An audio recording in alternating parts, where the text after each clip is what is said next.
Everyone. Welcome to, I guess, what will be the Monday class lecture online.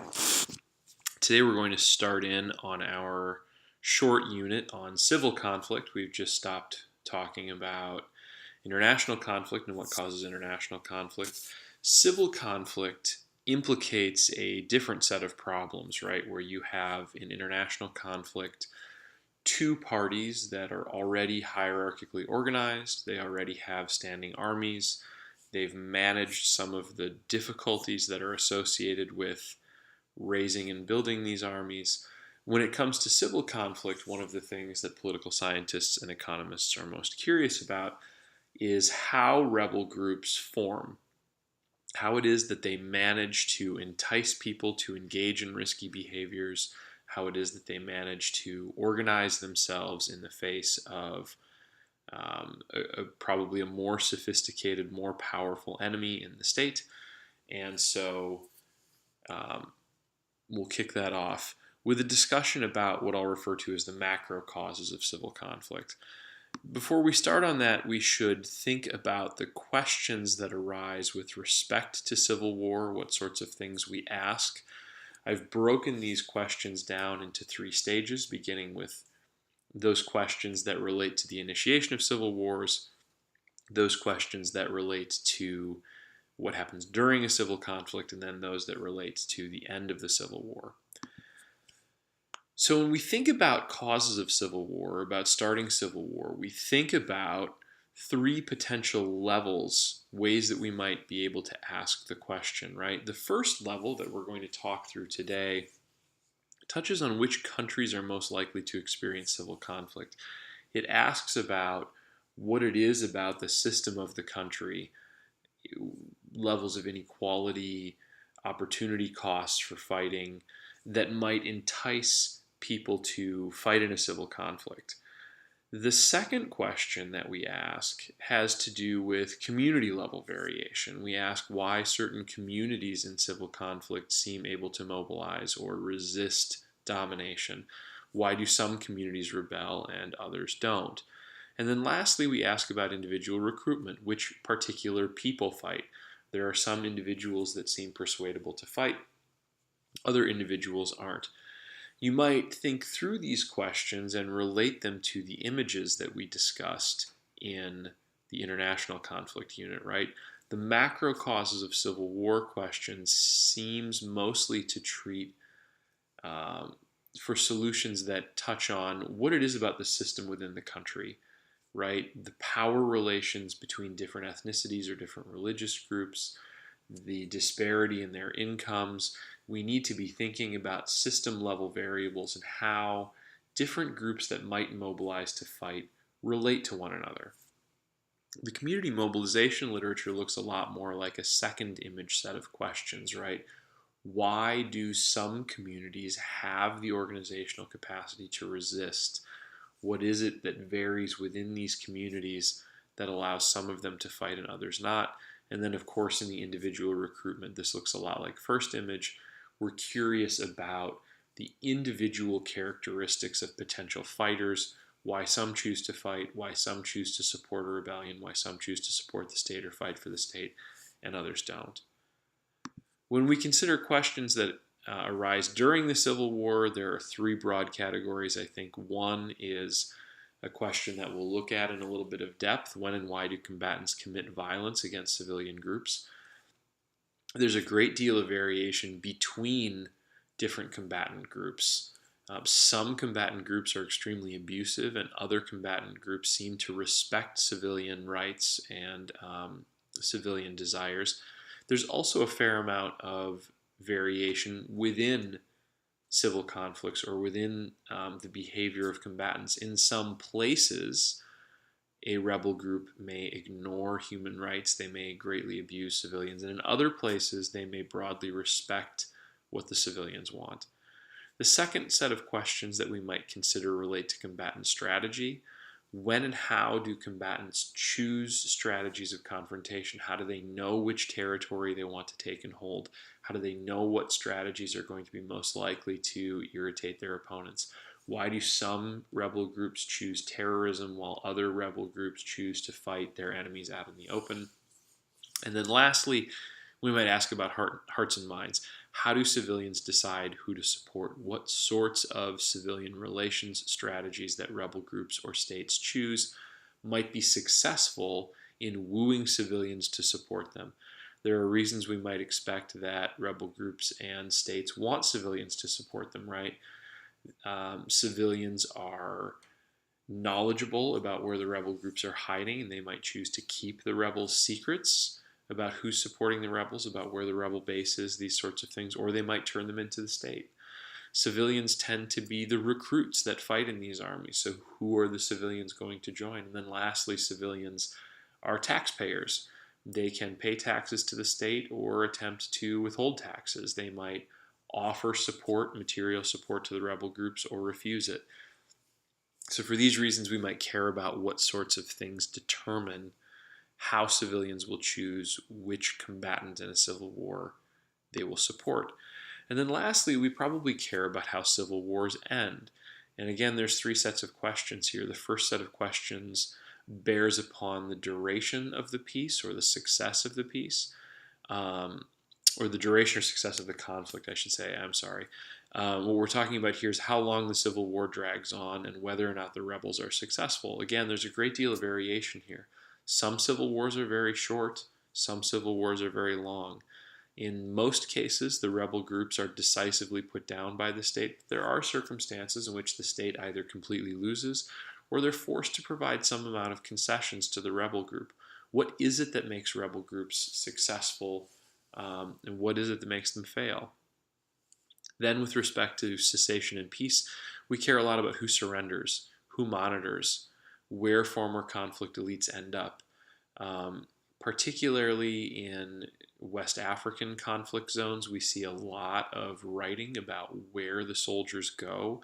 This is a particularly important question in West Africa because so many of the soldiers who fought in these wars were children who have never known anything other than conflict. And so how might we rehabilitate these soldiers into constructive roles in the economy or constructive roles in government once they've given up fighting?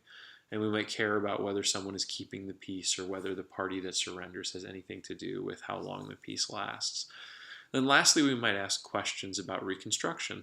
Some communities remain very violent after the war, either because they continue to agitate for civil conflict or because they fail to reintegrate violent actors into society in ways that prevent them from engaging in crime or in organized violence of a sort other than rebellion.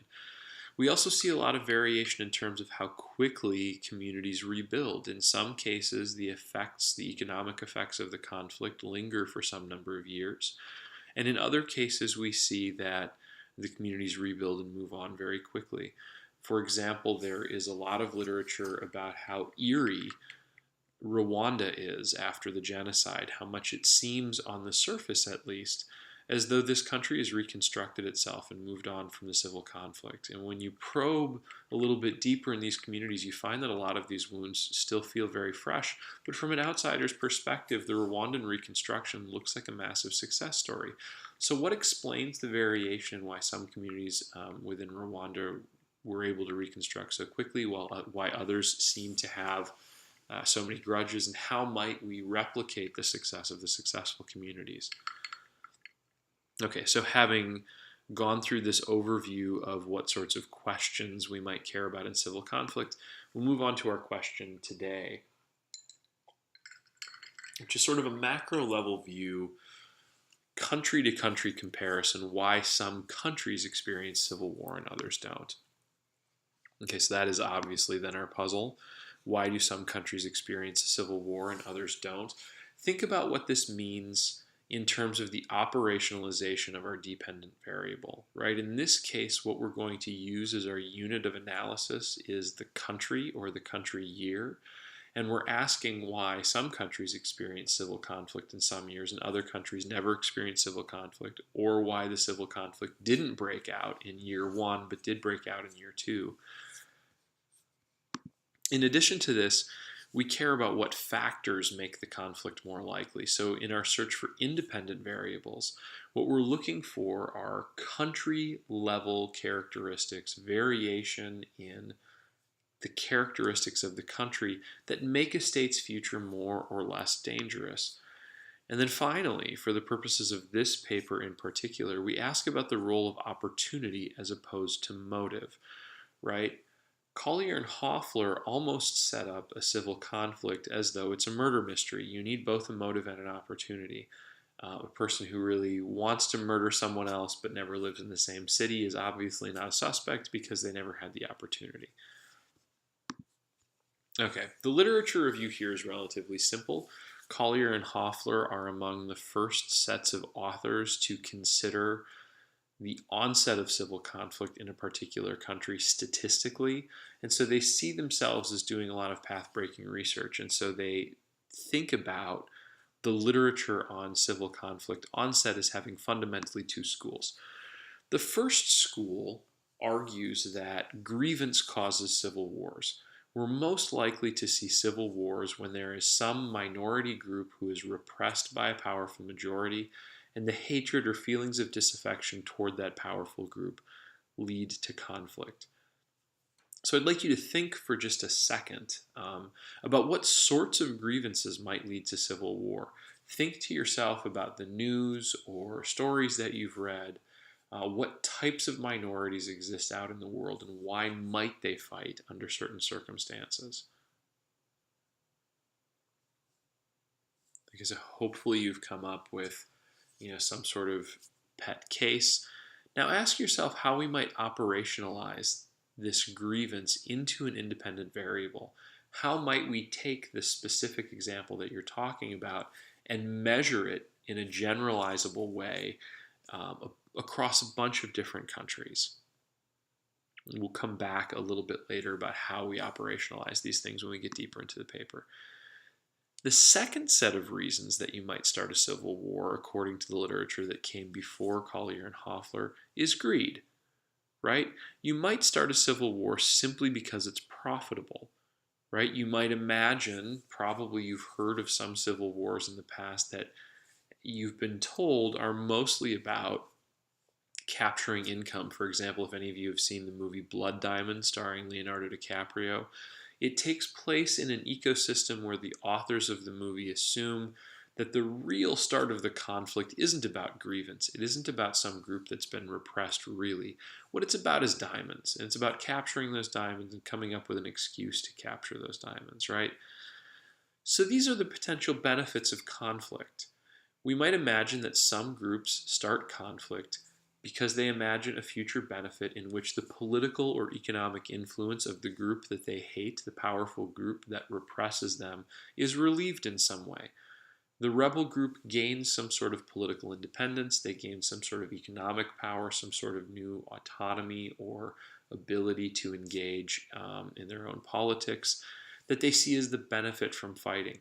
We might also imagine that there are some rebel groups that begin fighting because they see that the fight provides them with an opportunity to gain personal wealth.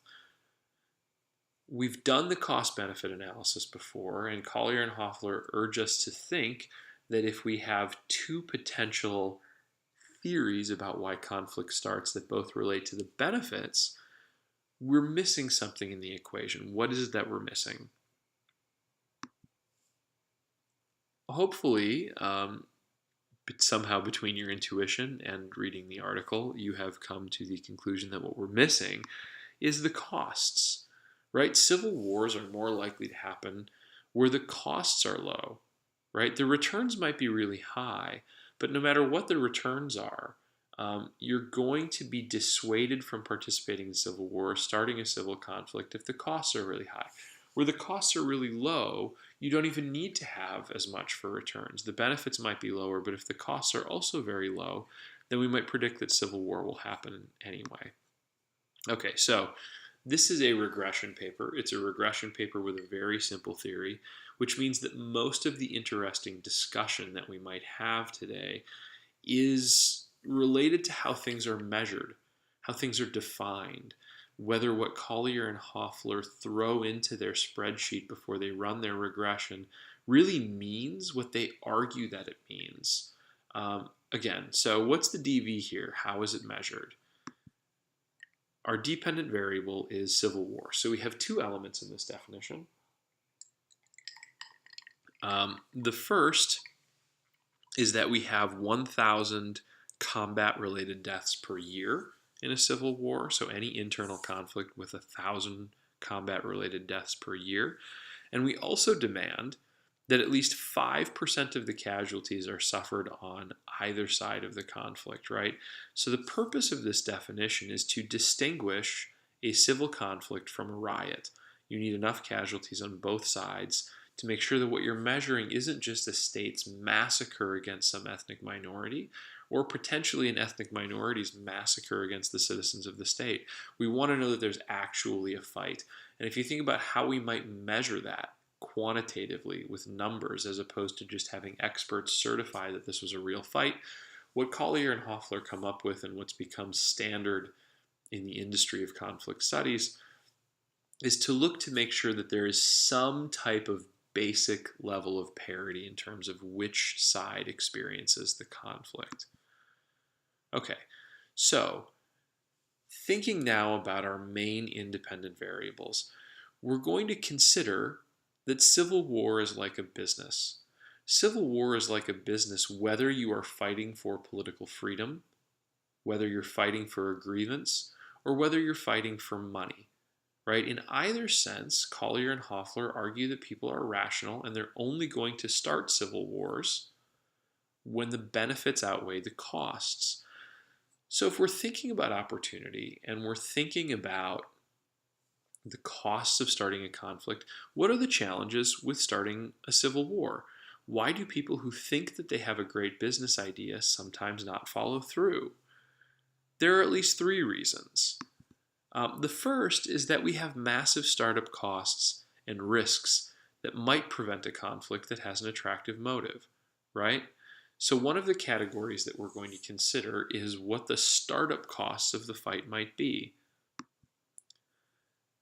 Okay, so what might the startup costs be, right? The first is that we have some sort of financing problem, right? Most businesses don't have the money to fund themselves before they start. They haven't sold any products yet. They haven't made any gains. So they need to find some way to finance the movement, right? So how easy is it to finance startup costs? The second is low opportunity costs, and we might interrogate a little bit what this means.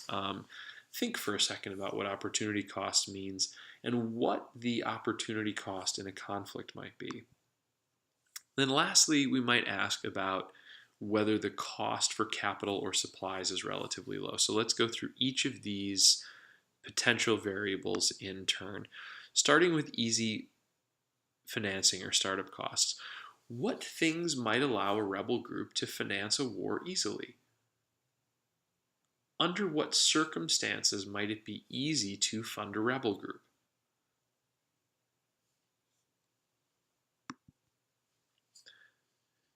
So each of these three common sources that's listed here in the text presents an independent variable or an idea for an independent variable about what might cause low startup costs, right? The first is that there might be natural resources that are easy to exploit. So you have a rebel group that needs to buy weapons, and they can buy those weapons by selling diamonds or by selling gold or something similar. A second source of financial capital to start up a civil conflict might come from donations from diasporas. If you've never heard the word diaspora before, what it refers to are the groups that belong to a particular ethnicity that move overseas, right? So you have Lebanese and Tamils and Polish people and Japanese people who live all over the world. These are the diasporas of their respective nation. And we might expect that where a group is repressed or claims to be repressed, that members of that group that have moved overseas and are now making more money or living in better circumstances might be a source of support for the rebellion. They might donate money to support the rebellion. And then the last source of potential financing or capital that might come to a rebel group is when there is a government that is hostile to the state that the rebel group is fighting, and that government provides support to the rebels. One place that we have seen this over and over again is the history of the Cold War, right? The Soviet Union supplied weapons to rebels that were fighting against capitalism because they knew that fighting against a capitalist state would antagonize the United States. In reverse, the United States provided lots of weapons to rebel groups that were fighting against left-wing governments because the United States understood that rebels who were antagonistic to socialist states was likely to provoke the Soviet Union into spending money. So we have rebel groups that become clients of states that hope that the rebellion harasses or harangues their rival. So now we need to measure each of these things, right? So we need to think about how we might operationalize, put into numbers what resource extraction, funding from hostile governments, and funding from diasporas actually looks like. So here's the primary way that Collier and Hoffler are going to measure whether resource exploitation makes sense, right? Here they're talking about the ratio of primary commodity exports to GDP. So what they're asking is for every country around the world, for every year in the time that they're looking, what percentage of the money generated by the economy of the state was created by primary commodity exports. And this attempts to tell us the extent to which some form of mining or exploitation that might easily be taken over by a rebel group provides income into the economy, right? So what types of things count as primary commodities then? A whole host of things, right? We might think about timber, we might think about coal, we might think about diamonds, we might think about oil. Does the fact that we're counting all of these things together strike you as potentially problematic for this paper? What's the difference between diamonds and oil in terms of the ability of a rebel group to loot it, right? Can you very easily, with a ragtag group of rebels, take over an oil well and start to export oil? Probably substantially more difficult than when there are diamonds in your territory that are alluvial, that just exist in riverbeds that you can pick up and export. So potentially the way that we've operationalized natural resources here is problematic. If high levels of resources coming in are one way to defray the cost of starting a rebellion, you have easy cash lying around. Another is to have low opportunity costs. So what does that mean, right? Opportunity costs are considered to be low when the alternative activity to what you're being offered is not worth much more, right? So in this case, what Collier and Hoffler refer to is the possibility that whatever jobs people have, whatever opportunities they have to participate in the legal political system or the legal economy is not worth much more than what they're offered by rebelling. Right? So this presents again something of a challenge with respect to operationalization. How might we attempt to measure whether the likely rebels in a country feel that their opportunities when they participate in the legal economy or the legal political scene are low compared to the opportunities they might have from rebellion? How do we measure foregone income? How can we tell if people are earning so little that they might fight for cheap? Here are the three ways that Collier and Hoffler come up with to tackle the operationalization problem here. First, they look at per capita GDP, which is just a measure of the average income of the average person in an economy across the entire country. Now notice that in some countries, the modal income, that is the income that the average person actually makes, looks a lot like the per capita GDP. In places that are broadly equal, lots and lots of people make the per capita GDP. This is not true in places that are highly unequal. It's possible, for example, that in a state where the elite are able to exploit oil resources, Some people are extremely rich. The economy generates a lot of money in terms of a primary commodity export, but the poor in that country see relatively little of this money. And so per capita GDP may be higher than what the average person, or the modal person rather than the mean person, actually earns. A second way that we might measure this is by considering the rates of secondary school enrollment for young men. A couple of things to unpack from this operationalization. The first is that we're talking about young men, and that's because young men are the primary recruitment base for rebellions all over the world. It is absolutely true that old men fight. It is absolutely true that women fight. For example, I'm very interested in the civil conflict that occurred in Nepal between 1996 and 2007, and something like 35 or 40% of the recruits that fought for the Maoist insurgency in Nepal were women. Still, we think that young men are the most likely pool of recruits for civil conflict, for rebel groups. So we're interested in their economic prospects. And here Collier and Hoffler argue that we can understand what the economic prospects of young men are by asking whether or not they make it through high school. The argument here is that young men who don't make it through high school are disproportionately likely to experience extremely low wages and low wage growth. So if there are pools of young men who didn't graduate high school sitting around in a country, this is a risk factor, and it's a risk factor that we can operationalize as part of an opportunity mechanism. These young men don't have much else to do other than fight. The last way that we might think about measuring opportunity cost is to look at the rate of GDP growth over the recent history of that country. If the economy is growing very slowly, if it's not making much more money from one year to the next, then the people who live in that place might see themselves as having relatively little opportunity for advancement. And so all three of these operationalizations are going to attempt to measure whether low opportunity costs are associated with a higher risk of civil conflict. Lastly, we might ask about low costs of capital or supplies. What does it actually cost to raise an army? Now we're not worrying about where we get the money. We're not worrying about what we have to pay the people who fight for us. We're worrying instead about how much it costs to arm and train them. Okay, so for example, places that have lower costs of weapons are likely to have lower opportunity costs, right? It's easier to start up a business where your capital is extremely easy to come by. Rough terrain, right? Why might rough terrain make war cheaper?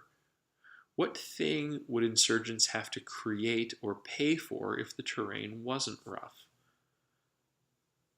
Collier and Hoffler argue that places that are mountainous, or places that are densely forested, or places that have a lot of swamps offer a lot of rural area in which rebels can hide. If the rebels can hide easily, they don't need to have bases with complex or expensive fortifications. If you're fighting in a place that is broad, open plains, the rebels are going to have to at some point fortify, which Collier and Hoffler argue is expensive. Dispersed population. Collier and Hoffler argue that places that are rural are likely to cost less to fight in, right? So how do we measure these concepts? How do we measure whether a country has low costs of weapons, whether they have rough terrain, whether they have dispersed population? Low cost of weapons, Collier and Hoffler measure by whether or not the country had a prior war. This might strike you as problematic, right? Why might the measurement of prior war introduce some sort of a problem into a regression analysis, into a research design that looks for an association, a statistical association between an independent variable and a dependent variable? Well, of course, if a country has had a prior war, then it's likely to have whatever characteristics make wars more common, and therefore you're just sort of including everything about what created the prior war in your prediction of whether or not there's going to be a future war. Of course, places that had prior wars are more likely to have future ones. They're more likely to have wars in general. Collier and Hoffler argue that having a prior war means that weapons are likely to be cheaper. At the time that they wrote this paper, it was maybe not easy to know how much weapons cost, But since that time, we've started to gather a lot of data about what weapons cost in different places. You can actually measure the cost of guns.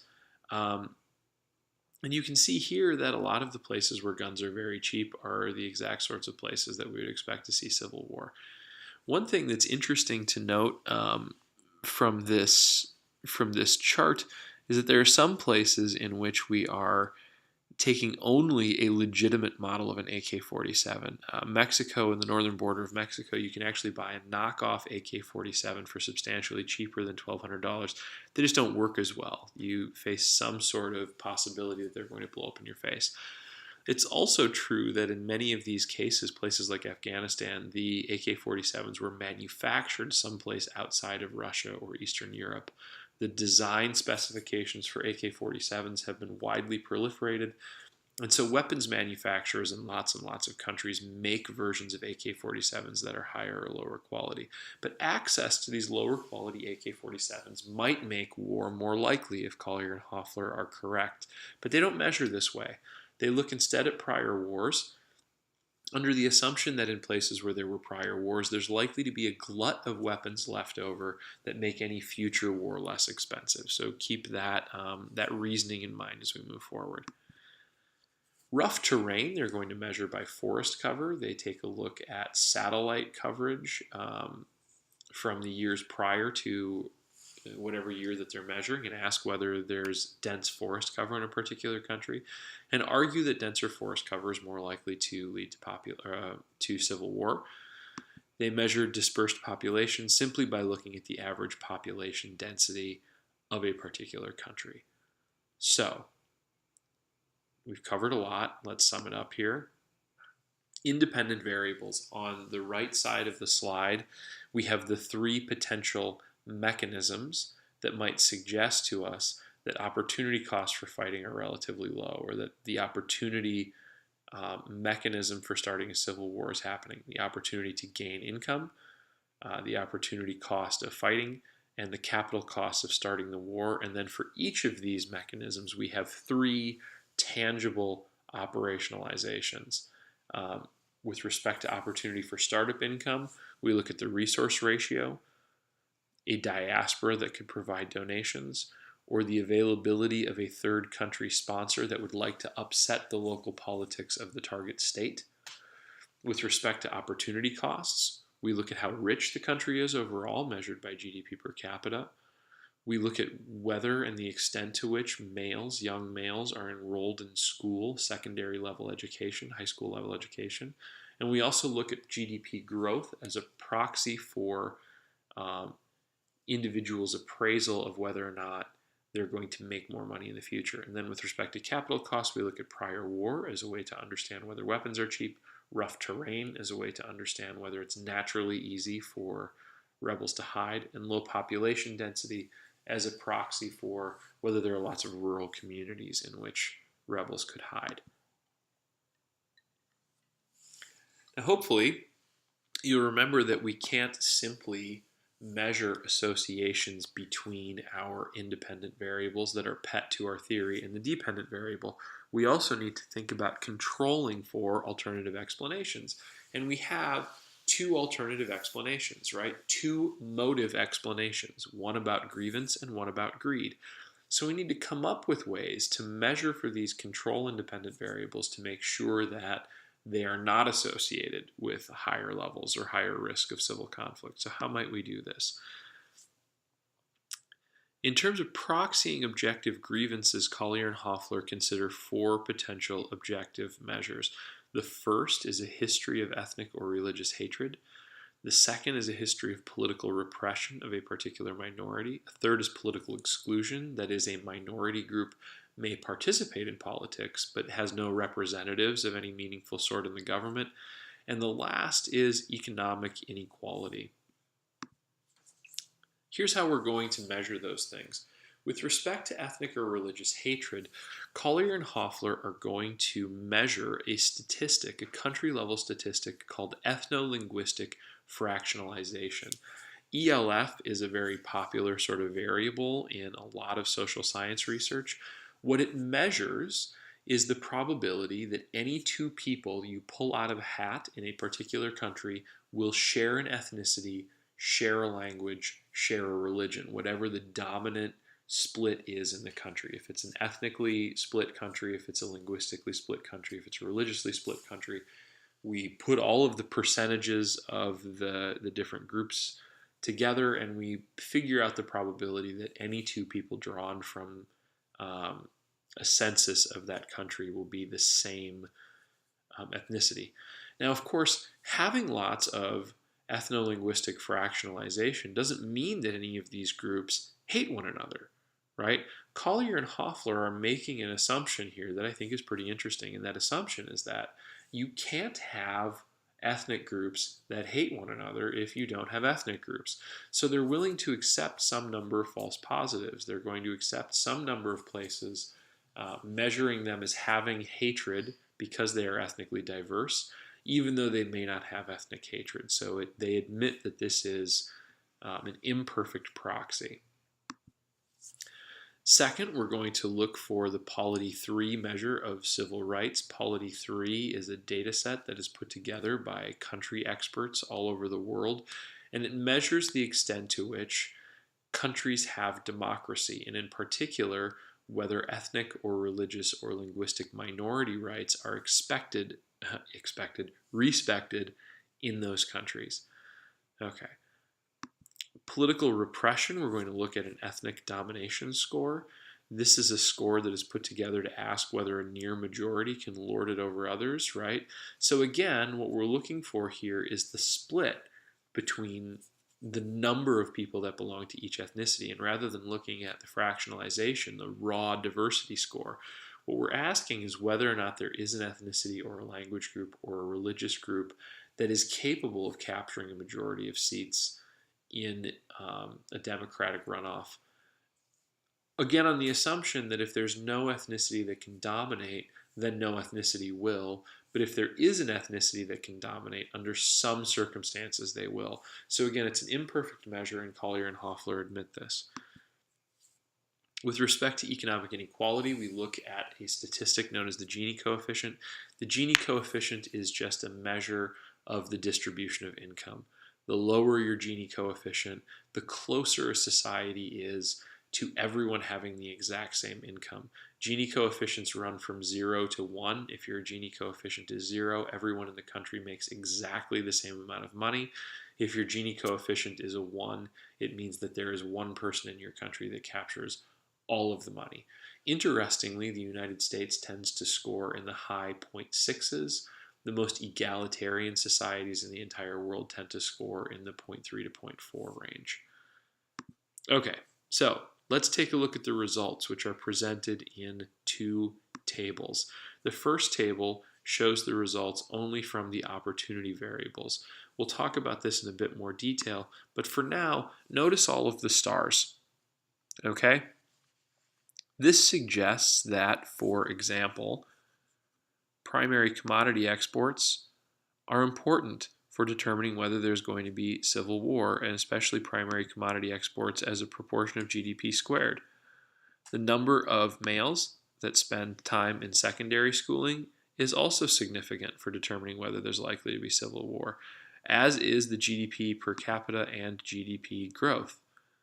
Lastly, we see that the population of a country and the population density are important. So there is support for quite a few of the theories that Collier and Hoffler lay out in their paper in the statistics.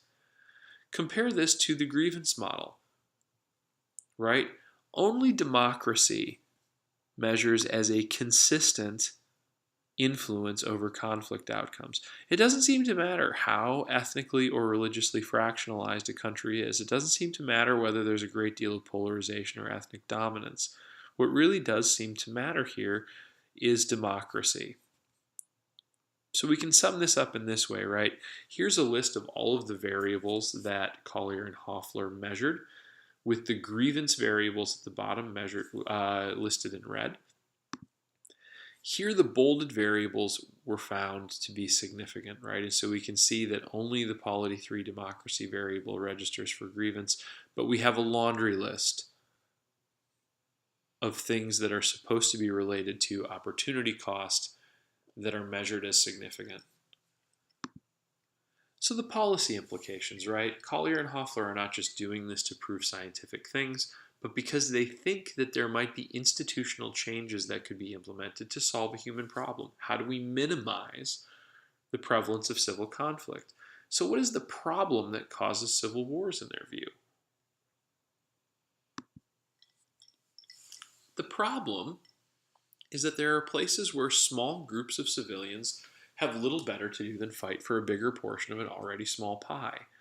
Right? The pie's not getting any bigger. Things are looking bleak, and the only way that we're going to make things better for ourselves is by fighting for a bigger portion of what's available. So what's the obvious solution here?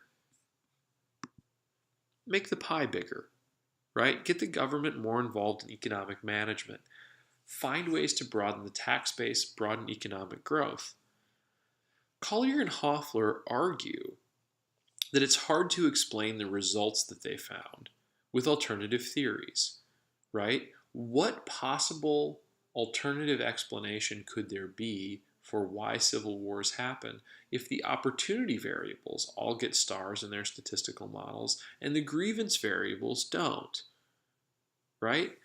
In order to interrogate this question a little bit more, let's examine a reading that I did not assign that tackles the same fundamental question, right? In fact, 90% of the data that Fearon and Leighton use in their models in this paper come from the same sources of the models in Collier and Hoffler. So, quickly, Fearon and Leighton offer three potential theories for why civil wars start, why some countries are more likely to experience civil war than others. These should be somewhat familiar from Collier and Hoffler. There's a little bit of a difference here, but we can sort of buzz through them. Diversity. We think about demographic structure. In particularly, we look at whether there's a lot of diversity, a lot of opportunities for ethnicities or language groups or religious groups to hate one another. We look at the number of languages that are spoken in a country. We look at the percentage of the population in a majority group.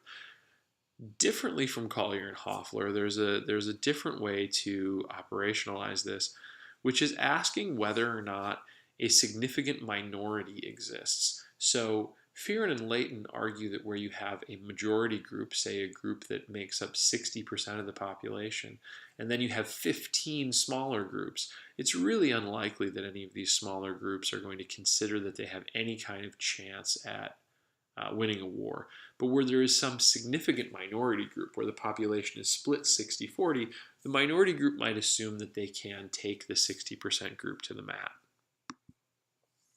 So here are the hypotheses that we derive from the diversity theories, right? The higher the ELF score, the higher the chances of war. This is exactly the same hypothesis that Collier and Hoffler tested with the greed hypothesis. The higher number of languages, the higher the chance of war, a very similar hypothesis. The greater the number or percentage that the majority group claims of the demography, the lower the chance of war. For the same reason that a significant minority leads to a higher chance of war, right? These two hypotheses are corollaries. Where the majority group is super, super dominant in demographic terms, the tiny minority is not going to want to fight. And where the minorities are fractured amongst themselves, they're not going to want to fight. But where the minority group is significant, they might be more tempted to. Grievance. We're going to look at democracy. Now we're going to look at polity 4. Collier and Hoffler looked at polity 3 because we were on the third version of the polity data set in 1998 when they wrote their paper. Between then and 2003, we updated the polity set to polity 4. We're also looking at two other measures of democracy that we will talk about in much greater detail in a few weeks when we cover democracy and defining democracy. The Freedom House measure of democracy and Chesworski's binary definition of democracy. We're also going to look at whether there are laws on the books that officially discriminate against religious groups or language groups. So an example of this sort of discrimination we might find in a place like Turkey, where for some number of years it was illegal for Kurdish people to educate their children in the Kurdish language, or for public broadcasters, people using the public airwaves, to broadcast programming or news in Kurdish. that sort of a law would cause Fear and Leighton to categorize that country as having an official policy of religious or linguistic discrimination. And then again, as grievance, we're going to look at income inequality, how high that Gini coefficient is. If the Gini coefficient is extremely high, Collier and Hoffler argue there might be a grievance. Notice this again mirrors what, Fearon and Leighton argue that income inequality might lead to grievance, which is exactly the same as what Collier and Hoffler argued. Okay, grievance hypotheses. I have no idea why this is in all caps and this is not in caps. Okay, moving on. The higher the democracy score, the lower the chance of war. The more democratic a country is, the less likely it is that there is some minority group that is excluded from the political process that has a grievance that they want to litigate through conflict. Having an official policy of religious or linguistic discrimination, higher chance of war. Pretty obvious, right? If you're discriminating against a group like the Kurds who want to express their culture in a particular way, they're more likely to fight than if you allow them the freedom to express their cultural identity in that way. And then lastly, of course, the higher the Gini coefficient, the higher the chance of war. Also not surprising, and something of a repeat from previous theories. Opportunity variables. Many of these should look familiar. Places to hide, rough terrain. Looks a lot like what we discussed in Collier and Hoffler. Fear and Leighton argue that where you have places to hide, war is less costly. Additionally, they ask whether there are cross-border sanctuaries.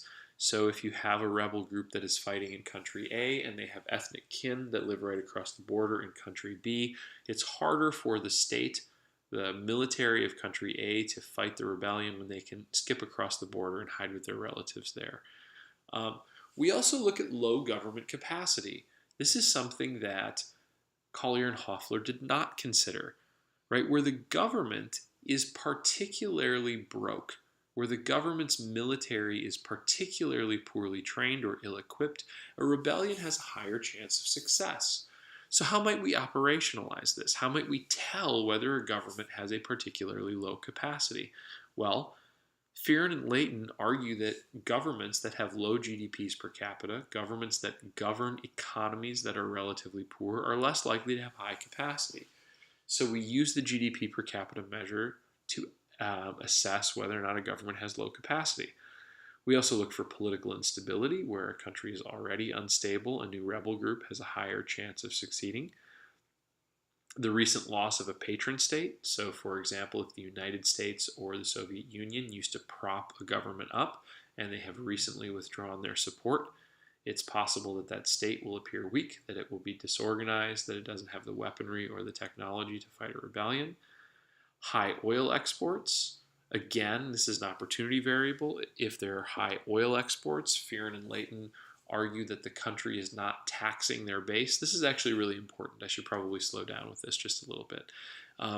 Governments need money, right? They need money to provide social programs. They need money to have militaries. They need money to do lots of things. And so they need a source for this money. Where a government has access to oil exports, where there are some sort of primary commodities that the government controls, the government is going to tax those primary commodities or sell those primary commodities themselves and use the money from those oil exports or commodity exports to fund the government, to build a police force, to build an army, maybe to provide social services, maybe to pocket some of it themselves. Where a country doesn't have these sorts of resources, though, Fearon and Leighton and others have consistently argued and to some extent proven that the state, to get money, needs to do more work going out into the population and collecting taxes, right? So where a government has oil revenue, they don't need to run audits on the local grocery store. They don't need to collect information about how much money people make. And so therefore, they don't gather very much intelligence about their population. They don't have highly trained police forces because there's no incentive. You can get all of the money that you need from oil. So Fearon and Leighton argue that High amounts of oil exports are likely to be correlated with low capacity governments that are unable to resist a rebellion, because these are the governments that don't know very much about their populations in the first place. And then lastly, they argue that high populations lead to lower opportunity costs for conflict, because where you have lots and lots of people, it is progressively easier to hide. Okay, so hypotheses: more rough terrain, higher chance of war. Cross-border sanctuaries, higher chance of war. Those should be pretty obvious. The higher your GDP per capita, the lower chance of war. In Fearon and Leighton's paper, this is because governments that have good economies are likely to have rich militaries that are capable of fighting a rebellion, and the rebels are going to know before they start that the military is just too powerful for them to take on. Previous political instability or the recent loss of a patron state lead to higher chances of war. Higher oil exports lead to higher chances of war, again, because the state does not penetrate the population. They don't understand what's going on out in the hinterlands. And then lastly, high population leads to a higher chance of war. Okay, let's go to the big board. Here we can see that, again, the predictions that our authors have made come to pass. Most of the conflict predictions that Fearon and Leighton make have stars in both of their types of civil war. We can see the stars here. This suggests to us that Fearon and Leighton are correct. Okay. What are the policy implications of this, right? In this case, Fearon and Leighton paint a portrait of a state that's out of touch with some portion of its constituents. The state doesn't collect much for taxes. It relies on natural resource rents. Local officials in rural areas with rough terrain are operating independently of the central state. These trends lead to low startup costs and tempting spoils for initiating conflict. So when potential rebel groups see these states that are poor, that are administratively weak, they understand that it should be possible to attack them. So now this policy solution is different, right? We strengthen state regimes with aid and with training programs. Notice how different these results look. In Fearon and Leighton's paper, civil wars start when poor citizens with little hope of economic participation recognize an opportunity for short-term profit. For Collier and Hoffler, civil wars start when corruption renders military challenge for political control attractive. Very, very different papers, both with a massive, massive number of citations, right? These are probably the two most cited papers in the entire Civil War space, and they disagree completely about their policy implication, right? So we might think in a very meta way about comparing these two papers as though they are countries or parties or people, right? Our dependent variable is the policy outcome, the policy recommendation. Collier and Hoffler argue that the right way to prevent civil war is through economic development. You make people in the state richer. Fearon and Leighton argue that state aid and political development. You make the government more powerful. That's the way to prevent civil wars. What explains this difference? Well, one thing we might think is that they're using different data. But in fact, the data are almost exactly identical, and so are their results, right? The results are almost exactly identical. Maybe the methodology is similar. Maybe they're using, one is using a qualitative methodology and they're looking at case studies, and the other is using quantitative methodology. Well, they both use regressions. They both use the same regression specifications using the same data. So because there's no variation in this independent variable, it can't explain variation in the dependent variable. Maybe these two come from just very different sets of training and tradition, but it's also not true here, right? Fearon, Leighton, Collier, Hoffler all went to Harvard and Yale around the same period in time. They all learned the same types of methods. They all employed the same type of data. So what could possibly explain why they come to such different policy conclusions, right? And again, just to hammer this home, right? Do we notice any similarities between where the stars are? Oil exports. primary commodities. We're measuring functionally the same thing here. GDP per capita and per capita income, the exact same variable. So here's the difference, I think, and this is what's important to keep in mind when you read social science. Fearon and Leighton operationalize peacetime incentives for civilians. Low income means that people have little to lose in starting a war. I have these completely reversed again. My apologies. Actually, I think I can do this right here. Whoop. Whoop. Perfect. Okay. For Collier and Hoffler, low incomes mean that people have little to lose in starting a war. For Fearon and Leighton, low incomes operationalizes low capacity.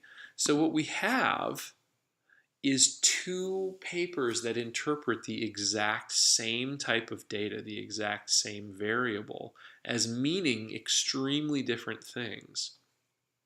Okay, so who's right in this circumstance has less to do with whose hypotheses turned out to be correct and more to do with which interpretation of the facts you tend to trust. Probably just do this again.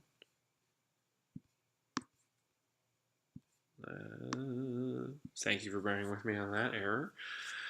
For Collier and Hoffler, inequality means that you have a large pool of poor people who don't see that they have much to lose in attacking the ultra-rich, where for Fearon and Leighton, inequality evidences that there are some populations that aren't serviced by the state or legible.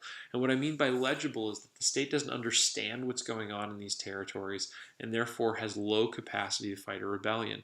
So the opportunity costs that accrue here in Collier and Hoffler's paper are entirely about whether or not these people expect to make money or have a good life in a way other than fighting a war.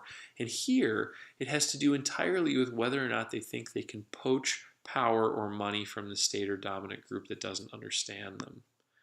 Okay. Some discussion questions. Oil has the strongest association with civil war. What is this about, in your opinion? Is this about opportunity? We can capture the oil and fund our war very quickly?